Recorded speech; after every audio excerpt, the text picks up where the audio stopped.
नमस्कार, जय हिंद साथियों। डीएलएड के सभी प्यारे साथियों का एग्जाम सर स्टडी में बहुत बहुत स्वागत है। आज हम डिस्कस करेंगे डीएलएड सेकेंड सेमेस्टर के महत्वपूर्ण विषय प्रारंभिक शिक्षा के नवीन प्रयास की लघुत्तरी प्रश्नों को। इससे पहले मैं इसके पार्ट 1 को सोल्व करा चुका हूं। आप डिस्क्रिप्शन में लिंक में जाकर इसके पार्ट 1 को देख सकते हैं। इसके अलावा प्लेलिस्ट में आपको इसका पार्ट 1 मिल जाएगा।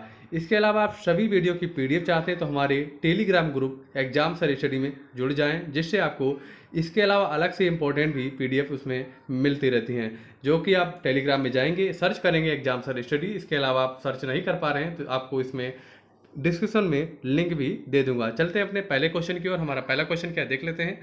क्वेश्चन हमारा है, ब्रिटिश सरकार ने शिक्षा हेतु क्या क्या प्रयास किए। इसके बारे में हम लोग डिटेल में देखेंगे।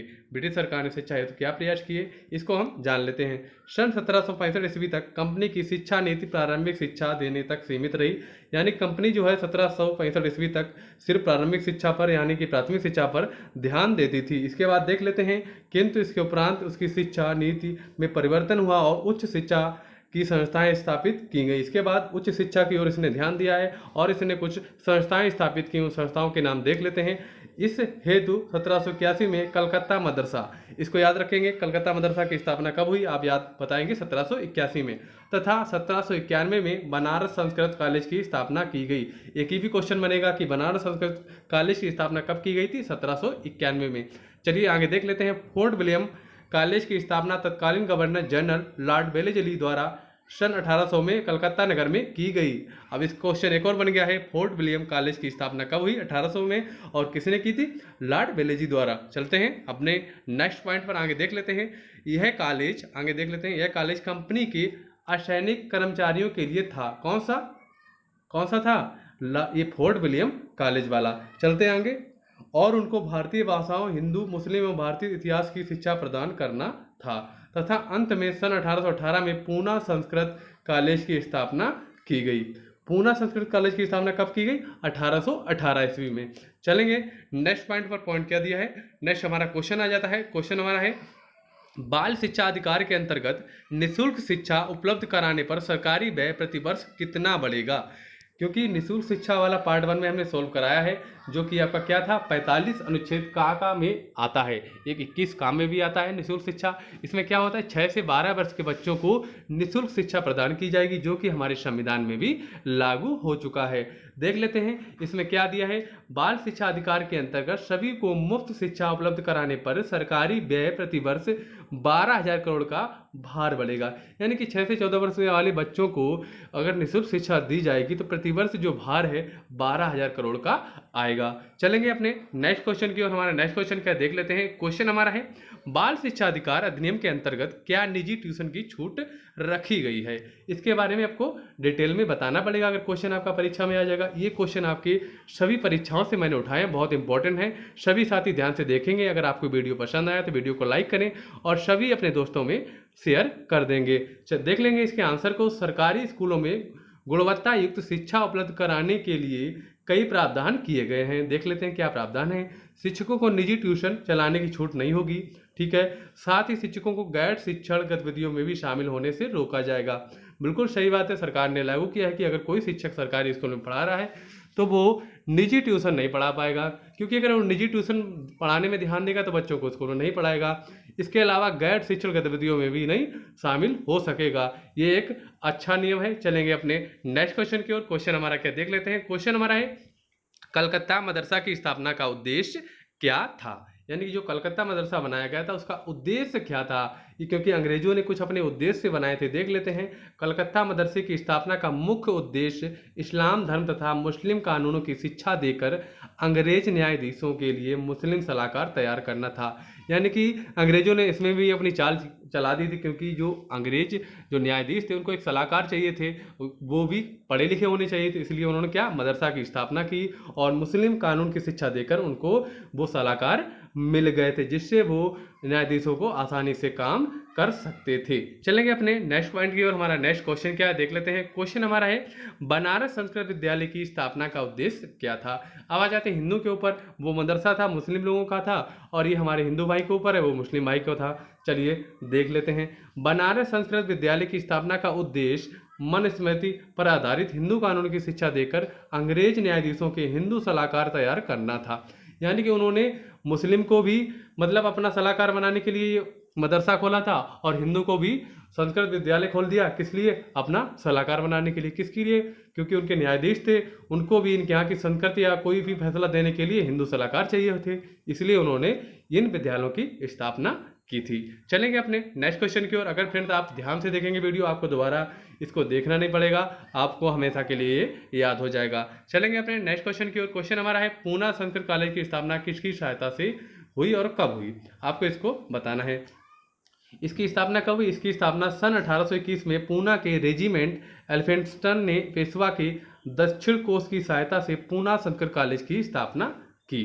ठीक है, कब? 1821 में। सभी पांडे इसको याद रखेंगे। चलेंगे अपने नेक्स्ट क्वेश्चन पर। क्वेश्चन हमारा है, माध्यमिक शिक्षा आयोग के अध्यक्ष कौन थे तथा इसकी नियुक्ति कब हुई?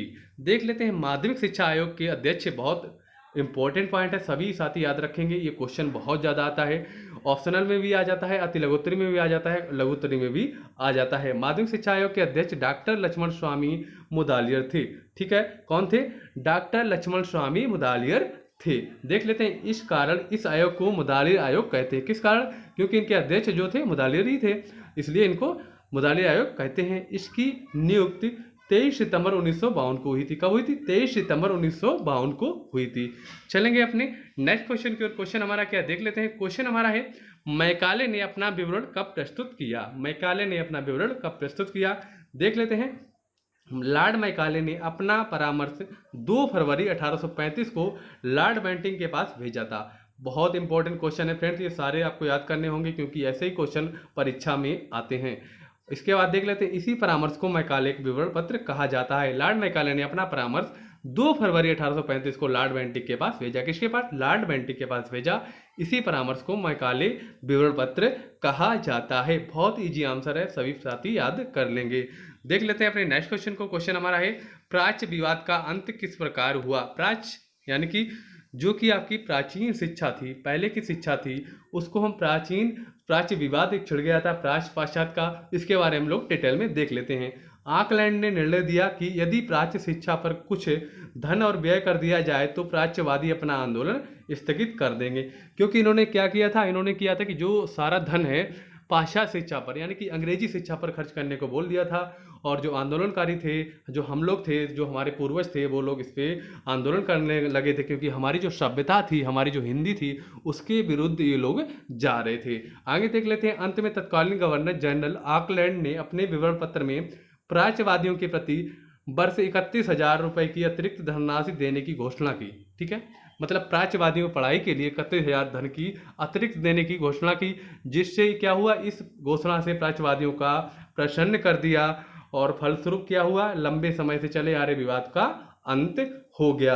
क्योंकि हमारी जो संस्कृति थी, जिसमें संस्कृत भाषा, कुछ अरबी भाषा पहले कुछ पढ़ाई जाती थी, उसको इन्होंने खत्म ही कर दिया था, उसके लिए धन नहीं देते थे। देख लेते हैं अगले क्वेश्चन को। क्वेश्चन हमारा क्या है, मैकाले ने अंग्रेजी साहित्य के विषय में क्या कहा? मैकाले ने अंग्रेजी साहित्य के विषय में क्या कहा? देख लेते हैं।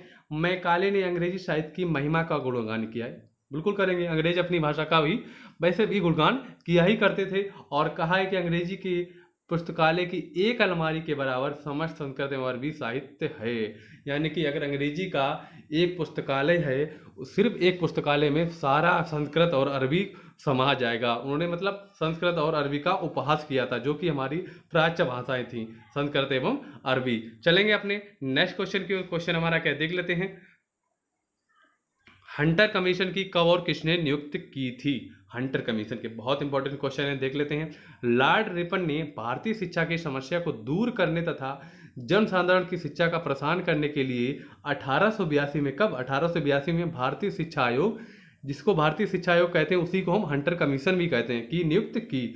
अगर क्वेश्चन आ जाए भारतीय शिक्षा आयोग की नियुक्ति कब हुई, तो उसका भी आंसर होगा कब? 1882 में। या हंटर आयोग, हंटर कमीशन या हंटर आयोग, जो कि एक सेमी क्वेश्चन है। चलेंगे अपने नेक्स्ट क्वेश्चन की ओर। क्वेश्चन देख लेते हैं। हमारा क्वेश्चन क्या है। क्वेश्चन हमारा है, दादा भाई नौरोजी ने मैकाले के विषय में क्या लिखा? देख लेते हैं।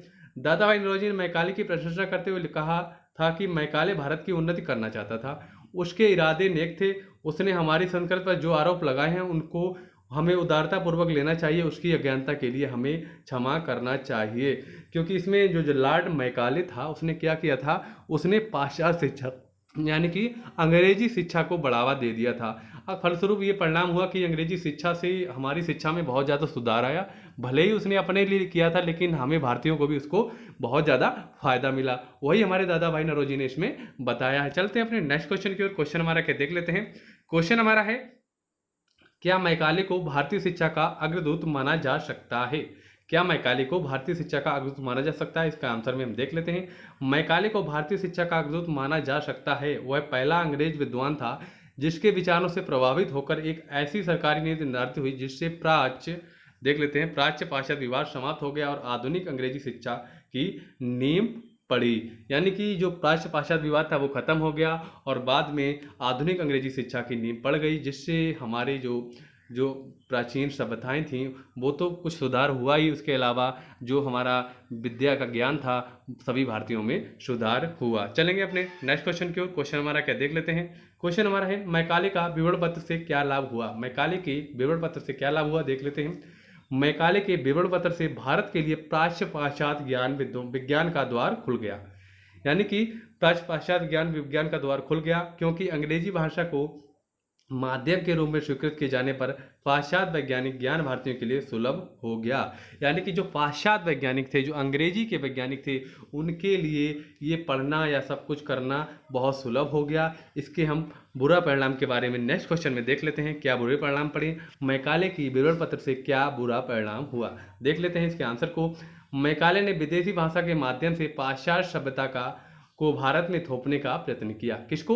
पाश्चात्य सभ्यता को, यानी कि अंग्रेजी सभ्यता को भारत में थोपने का पूरा प्रयत्न यानी कि प्रयास किया और बिल्कुल थोप भी दिया। इसका सबसे बुरा परिणाम यह हुआ कि हम अंग्रेजी शिक्षा पाकर पाश्चात्य सभ्यता की ओर झुके और अपनी संस्कृति को भुला बैठे। यानी कि इसमें साफ साफ दिया, जो मैं आपको पहले बता चुका हूँ, जिससे क्या परिणाम हुआ कि हम अपनी जो संस्कृति थी, हमारी प्राचीन संस्कृति थी, उसको हम भूल गए। आजकल आप जानते हैं कि बहुत सारे ऐसे इंग्लिश मीडियम के बच्चे हो गए हैं जिनको हम 75 बोलेंगे तो वो लिख नहीं पाएंगे, क्योंकि उनको 75 बोलोगे तभी लिख पाएंगे। अंग्रेजी शिक्षा से यही हमारे देश में बहुत ज़्यादा हानियाँ कि हम अपनी भाषा को भुलाते जा रहे हैं। अगर फ्रेंड्स आपको हमारा वीडियो अच्छा लगा, वीडियो को लाइक करें, ज़्यादा से ज़्यादा शेयर करें। अब आपको मिलते हैं अपने अगले वीडियो में, तब तक के लिए जय हिंद, वंदे मातरम दोस्तों।